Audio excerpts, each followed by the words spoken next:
ময়মনসিংহে বিএনপি প্রার্থী ও স্বতন্ত্র প্রার্থীর সমর্থকদের সংঘর্ষ, কার্যালয়ে আগুন, ভাঙচুর, আহত 20। ময়মনসিংহ জেলা প্রতিনিধি মোহাম্মদ জহিরুল ইসলামের রিপোর্টে দেখুন বিস্তারিত। ময়মনসিংহ 11 ভালুকা সংসদীয় আসনে বিএনপির দলীয় প্রার্থী ও স্বতন্ত্র প্রার্থীর সমর্থকদের মধ্যে ধাওয়া পাল্টা ধাওয়া ও সংঘর্ষের ঘটনা ঘটেছে।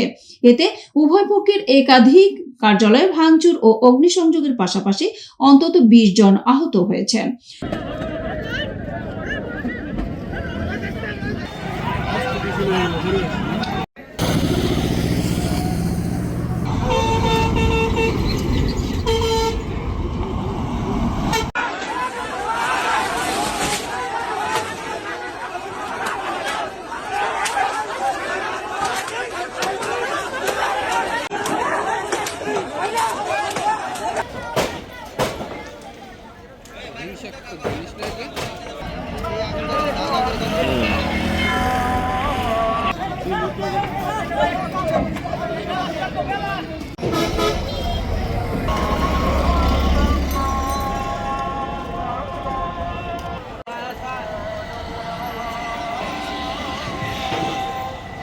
রোববার সন্ধ্যা থেকে দফায় দফায় এই সংঘর্ষ শুরু হয়।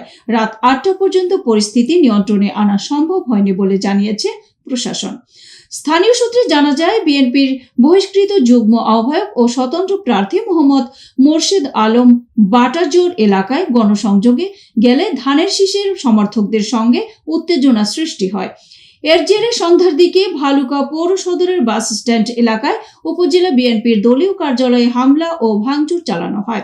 এ সময় বিএনপি মনোনীত প্রার্থীর অন্তত 20 জন কর্মী আহত হন এবং তাদের বেশ কয়েকটি মোটরসাইকেল ভাঙচুর করা হয়।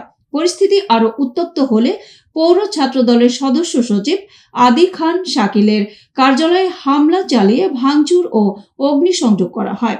একইভাবে স্বতন্ত্র প্রার্থী মোর্শেদ আলমের পৌর সদরের কার্যালয় ও সিট স্টোর বাজারে যুবদলের কার্যালয়েও ভাঙচুর ও আগুন দেয়া হয়। সড়কের বিভিন্ন স্থানে আগুন জ্বালানো হয়। খবর পেয়ে ফায়ার সার্ভিসের কর্মীরা ঘটনাস্থলে গিয়ে আগুন নিয়ন্ত্রণে আনে। ভালুকা থানার ওসি মোহাম্মদ জাহিদুল ইসলাম বলেন, পরিস্থিতি নিয়ন্ত্রণে পুলিশ কাজ করছে এবং এলাকায় অতিরিক্ত আইন শৃঙ্খলা বাহিনী মোতায়েন করা হয়েছে। এতক্ষণ সঙ্গে থাকার জন্য ধন্যবাদ। i1 টিভি নিয়মিত আপডেট পেতে ভিজিট করুন আমাদের ওয়েবসাইট, ফেসবুক, ইনস্টাগ্রাম ও ইউটিউব চ্যানেলে।